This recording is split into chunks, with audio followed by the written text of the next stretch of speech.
Hey guys, welcome to my Geek Rant. So today I'm going to be doing my first pre-release non-spoiler review.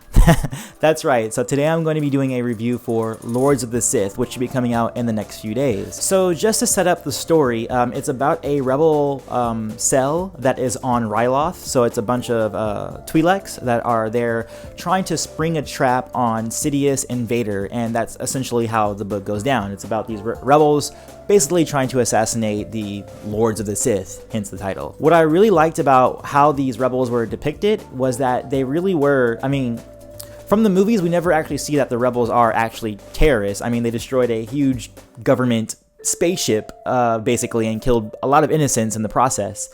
And from here, we kind of get the Empire's perspective, and we kind of see that, the rebels are basically terrorists, and I like that we got that aspect, because in the movie we kind of had, it was very a black and white kind of a thing where the rebels were good and they're fighting this evil empire and the empire's bad and that's it. Generally speaking, that is the case, but we never really got to see it from the other side, and I like that we got that perspective of the other side of the coin, and how it turns out sometimes. I do like that the rebels in this story, they kind of take an Imperial agent to kind of do their bidding, which I thought was kind of cool, but I did kind of feel bad for the Imperial, because he was kind of being blackmailed into it, and he didn't really want to be part of it, though he didn't want to climb up the ranks and all that kind of stuff. He was to blame as well, but like what they do to him in the story I felt was really messed up. Like his fate was totally out of his hands, but I like to see that the rebels could play that game. They could play the Empire's game. They could be conniving and all that stuff. I also like how this story is sort of, it feels like it's tied to the larger canon, to the larger story. For instance, this isn't really a spoiler, it's more like a rumor, but one of the characters in this book, this person is supposed to be in the Star Wars anthology Rogue One, which is the first spin-off movie. So I like to see that these things are starting to inform each other. And also there's a lot of tie-in to Rebels, of course, because this is like pretty much in that time period. It's also kind of, if you think about it, it's kind of like a semi-sequel to Rise of Darth Vader, the James Luceno novel. I kind of saw that because it kind of takes place right after episode 3, and you could kind of say it could take place after the events of that novel as well. But these characters are very much developed. Each rebel has a specific reason for hating the Empire. They have a clear motivation to why they're doing what they're doing. Specifically, there is a character named Ishval. I think that's how you pronounce her name. It's actually kind of exotic the way her name is. It's H-V-A-L, something like that. It's Ishval. That's how you say it. But yes, I liked her. It's kind of insinuated that she used to be a prostitute, and most of her clients were Imperial soldiers and things like that. So we have her motivation. We have the leader of the little cell. We have his motivation. We have all the side characters as well. They all are motivated in some way to fight the Empire, and you're right there with them, because you see the sacrifices they have to make to even fight, this impossible task. The title of the book, Lords of the Sith, it really lives up to its title. Sidious and Vader really some shit up.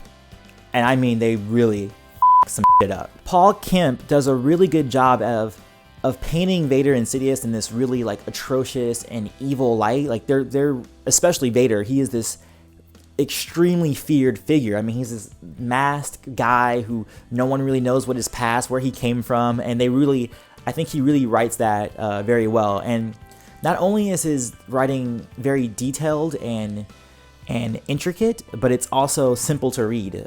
So it's still a page turner, but it's still like the way he writes.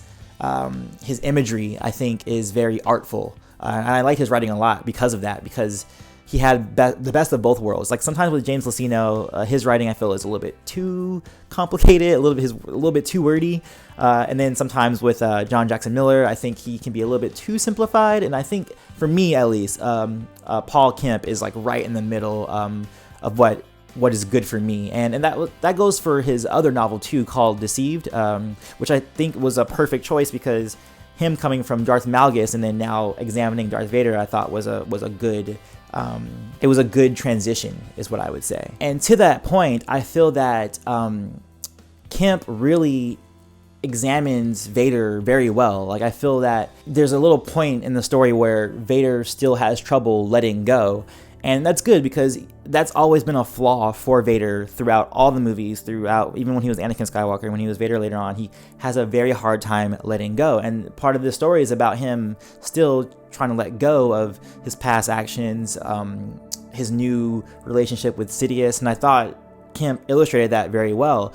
Not only was the book a very thrilling and action-packed novel, but it was also kind of introspective and thought-provoking. The plot is very simple, and because of that, I think the characters have time to develop, which I think was the strongest point of this story, is the characters with the Imperial officers, Sidious and Vader, and the Rebel Alliance that we're following.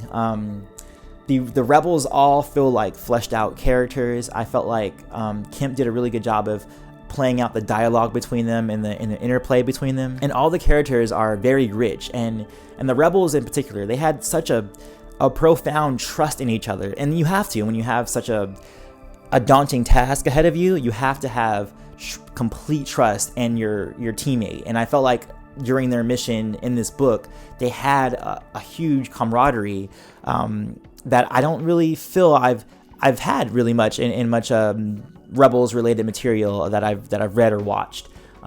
With the movies, we get a little bit of it because we mostly are following Luke and split off with Han and Leia and stuff like that. We don't really see the Rebel Alliance very much, which I'm going to get into also with my Battlefront review for the novel that's coming out. Same kind of thing happens there, that you really feel a bond between these people who are in the trenches and have nothing but themselves and their allies. So I think that was done very well in this novel. These rebels were competent but challenged. They definitely were up to the task. They were very highly trained, but they are fighting this impossible empire to defeat, and that's really shown through in the novel and in the writing. Also, I felt like this book was kind of it felt like 24, if you guys ever watched that show. It was a lot of moles and double crossing and stuff like that with the Empire and the Rebels and stuff like that. And it felt like especially towards the end of it felt like it was an episode of 24 with everything like coming out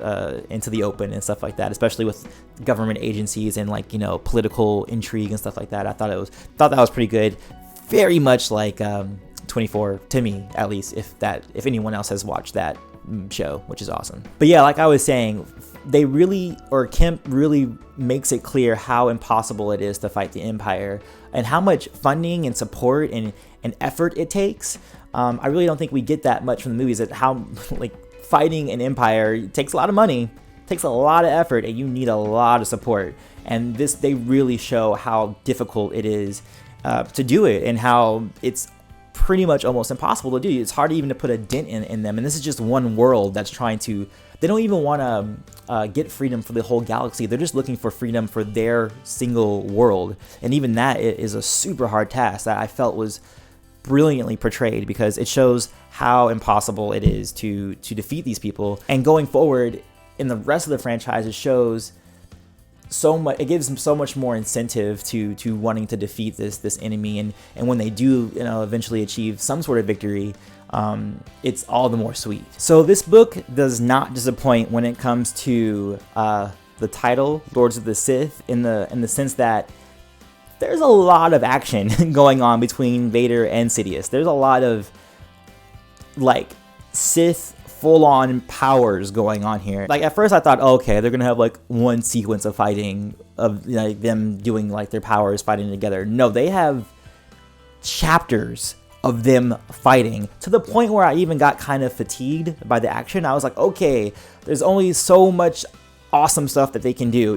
Can we pull this back a little bit? Can we pull this back? It's like if you were watching an action scene in the movie and it was just went on for 10 minutes of just action, non-stop action. Some movies are like that. Some movies are just wall-to-wall action, and that's kind of how this was for portions of this book, was just straight up action, which was awesome.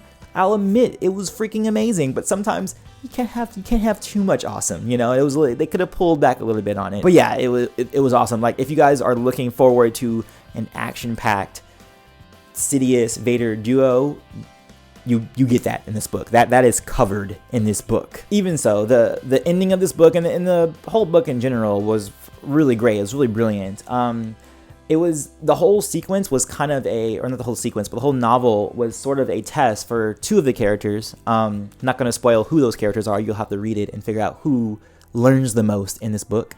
But yeah, it's really a test for these two characters, and it informs what they become or what they will do later on in the series. And the decision that one of them has to make kind of breaks my heart, because I'll talk about that in the spoiler review, but what this person has to do, it feels so dire for that person, and there's just so much going on there that I thought was really good. And I liked how, again, what I said before, how thought-provoking the book can become sometimes. But all in all, this was an extremely good book. I would give it a bookshelf worthy. I would say this is something you will read over and over.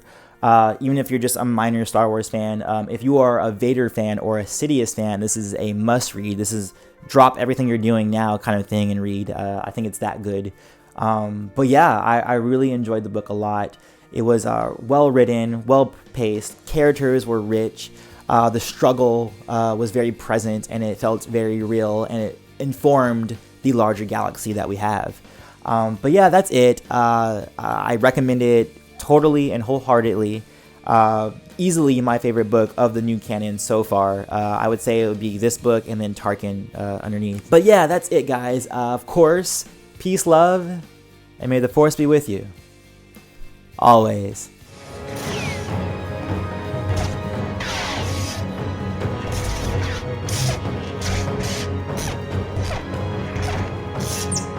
Luke's open and calm mind allowed for a more adaptable fighting style, while Anakin's reliance on talent and aggression was a bit more rigid.